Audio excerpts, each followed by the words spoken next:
Sumisip-sip ka ba ng bagang? Kailan ka na-fall sa guy? Sa first thought o sa second thought?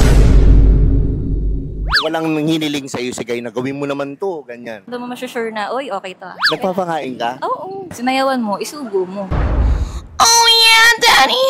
What's up mga Skyna? Ito nga pala ang paborito niyong Tio, si Tio Bry. At syempre, napaka-espesyal ng araw ngayon. Napakababoy. Diba? Napakababoy ng araw. Sarap-sarap, baboy. Sarap. Yan.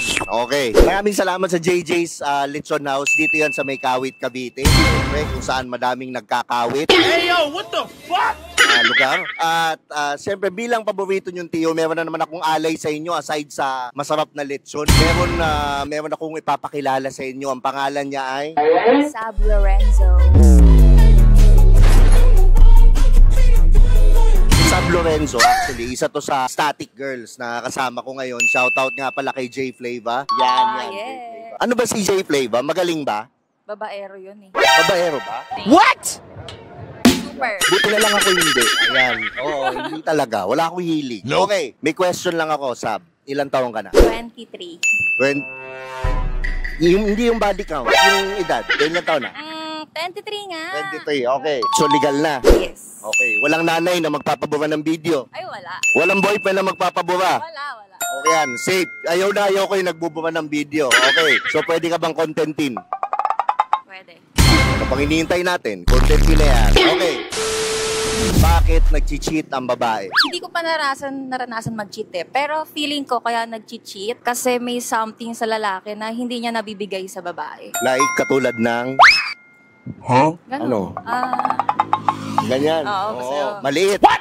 Maliit. Oo, parang ganun. So yung mo sabihin, pag maliit, posibleng mag-cheat ang lalaki. Yung lalaki, Ay, mag-cheat ang babae, sorry. Pwede. Depende sa situation kasi. Kaming babae, kahit naman maliit yan, okay lang naman. Okay. Nasa performance naman yan eh. Pero, di ba, yun lang. Kailangan pahalagahan mo yung babae. When you say performance, ano yung performance na yun? Like, be specific. Gusto kasi hine-helicopter ako. Hindi, helicopter daw. Yan. Madaling pasayahin. Okay, next question. Anong una mong pinapansin sa lalaki? Like sa looks or sa suot or whatever? Yung malinis tignan, tsaka ngipin. Ngipin. Okay, dali lang ha. Bakit ngipin? Kasi syempre pag nag-smile ka, makikita mo na yung clean yung ngipin niya or maputi or pantay-pantay. Parang pag tinignan mo yung smile niya, uy, okay to ha, mukhang malinis sa katawan. Di ba? Okay. Sumisip-sip ka ba ng bagang? Depende sa situation, kung Ayan. kinakailangan. Ayan. Okay. Kinakailangan. Yan ang gusto ko. Game na game. Syempre. Magkano ang dapat kinikita ng lalaki buwan-buwan para maging jowa mo? Maging jowa ako. Mm. Nakaka-earn kasi ako ng ng money sa sarili ko lang trabaho eh.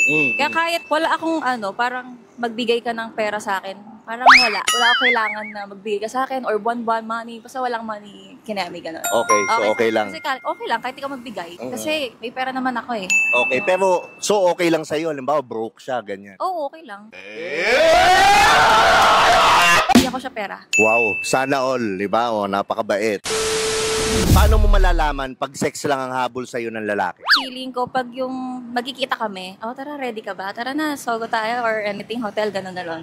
Feeling ko yun. Anong oras ka nagkikita? Nagkikita, prefer ko umaga eh. Para the whole day, di ba? Get me that woman. Okay, so anong oras nagme-message yung mga lalaking sex lang ang habol? Feeling ko gabi, mga 8. 8 ng gabi?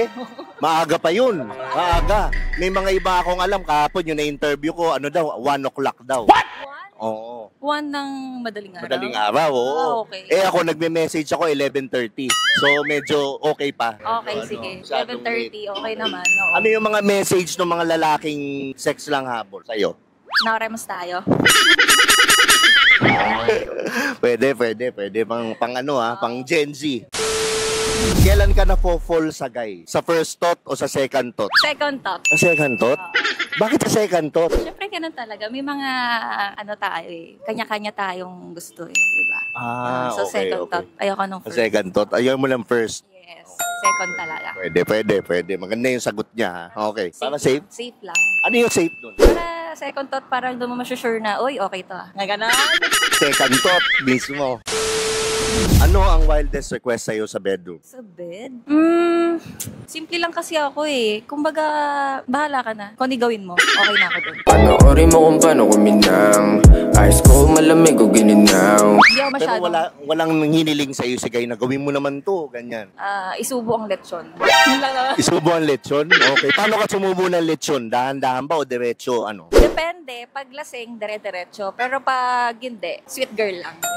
Makatas na lechon o hindi? Makatas. Ayan. Sarap. Anong favorite position mo? Nakahiga. Tamad? Tamad. Tamad ako eh. Nakahiga lang. Para sweet girl lang talaga tayo. Romantic ka. First time to kasi Kavaniwan, doggy, may iba pa nga sumasagot, 96, 69, ganyan. Di ba? Tapos ikaw, nakahiga lang. Nakahiga lang. Pa-sweet girl kasi ako. Mukha nga. Nakikita ko nga. Oo, hindi nga. Ang daming ang tato eh. Ano eh. Diba? Masokista eh. Okay, okay. Base sa experience, anong ginagawa mo para mabaliw si Guy dun sa bedroom? Saan siya nababaliw? Sa aling ginagawa mo? Kinakaldagan ko talaga. This motherfucker don't miss. Paano kinakaldagan? Okay. Siyempre kailangan din na dahil kinaldagan mo, sayawan mo. Yan. Okay. So pag sinayawan mo, yun na. Sinayawan mo, isugo mo. Sinayawan mo, isugo mo. Gaano katagal nagtatagal si Guy? Depende kasi eh. Minsan sinasabihan ko sa kung gusto ko ng matagal. Mm. Mga 1 hour. Mga ganon. Oo.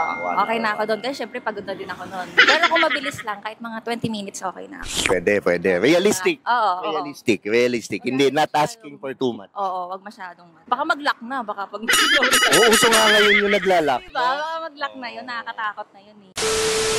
Kapag birthday mo, nagpapakain ka ba? Ay, oo naman. Syempre. Nagpapakain ka? Oo. Gaano kadalas yung kain? Depende. Minsan kasi, inaano ko na lang. Binibigay ko na lang. Oo. Ganon. Tapos kumakain ka din ng lechon. Oo naman. Kumakain din. Syempre, para fair, di ba? Tito o fuckboy? Tito. Bakit tito? Parang J-Flay ba? Ganon? Kasi pag tito, dumating na siya sa pagka-fuckboy eh. So tito, parang yun na yung alam mong safe ka sa kanya. In the heat of battle, he don't miss. Feeling ko para sa akin. Pag tito, safe ako sa kanya. Pero pag fuckboy, huwag na. Yung tito, dumana sa pagka-fuckboy, kaya doon na tayo. Ilang taon yung pinakamatandang tito? Tito, for me, siguro mga 40-something. Pumasa pa. Umabot pa. Pwede. Okay, 40-something. So, abot ng mga 45 yan, yung mga ganyan. Pwede. Ayan, pwede pa. 48. Ano, parang doon na, hanggang 45 lang tayo. Ay, sayang. Paano si Jay? Ay, 35 lang pala yan. 35. Anong gusto mong tito? Yung titong matigas o titong malaki? Titong matigas. Bakit? Kasi parang, syempre, anytime, pag may nambastos sa akin, natigasin ako. Yan. O, tiga-saing, tiga-luto, Oo, isa din yun. Diba? tiga-kain. Plus yun. Oo, Ayan. kailangan Ayan. tagakain yun. Ayan, okay. Kung punong kahoy ka, kailan ka huling sinibak? Kanina lang, Let me suck them titties, babe. Grabe tito yon o fuckboy? parang both Quality hindi. quality. Gaano ka quality? Rate from 1 to 10. 100. Ay. 1, 2, 3, go. Iba din. Nabigyan ng malupit na gupit. So ako wala na akong tanong. Shoutout nga pala sa Static Girls. Follow nyo yung page nila at promote mo naman yung social media mo. Hello guys, follow niyo ako sa IG, Facebook, and TikTok, Sab Lorenzo. So dito na nagtatapos ang ating interview. Maraming salamat sa JJ's Lechon House. At makakakain na din kami para ma-chop-chop na yung lechon. Nakakagutom na. At ito nga pala ang paborito yung Tio, si Tio Bry. Huwag niyong kalimutang mag-subscribe sa channel ko. Lagi niyong tatandaan ang kasabihan na walang pangit-pangit. Sa Titong Galit. Tara na, galit na ako. Babae.